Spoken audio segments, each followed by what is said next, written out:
So hey everyone, তোমরা সবাই কেমন আছো? আমি তো অনেক ভালো আছি। তো আজকে তো পয়লা বৈশাখ, আর এই পয়লা বৈশাখে সবাইকে শুভেচ্ছা জানাচ্ছি আমি।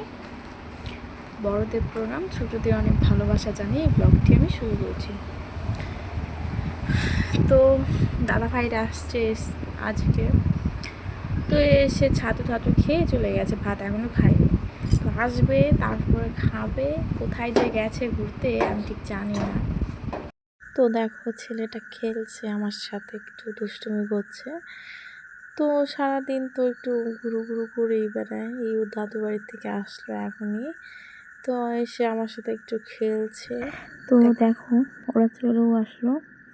একটু ময়নাগুড়ি গিয়েছিলো, তো ময়নাগুড়িতে একটু কাজ ছিল, তো সেই জন্য আসলো, মানে আসতে একটু দেরি হলো। তো চলে আসছে ভাই, দাদা আর আমার হাজব্যান্ড। এই দেখো, এখন ওদেরকে খেতেও দিয়ে দিলাম, ওরা এখন খাচ্ছে। আর আমার বর তো এখানে শুয়েছিল, শরীরটা একটু খারাপ লাগছিলো ওই জন্য। তো দেখো, আমরা একটু মেলাও ঘুরতে আসলাম, সন্ধেবেলা। দাদার কোলে আছে আমার ছেলেটা। তো একটু ঘুরতে আসলাম, শরীরটাও ভালো লাগছিল না, ভাবলাম যে একটু না ঘুরলে পরে হয়তো বা ভালো লাগবে।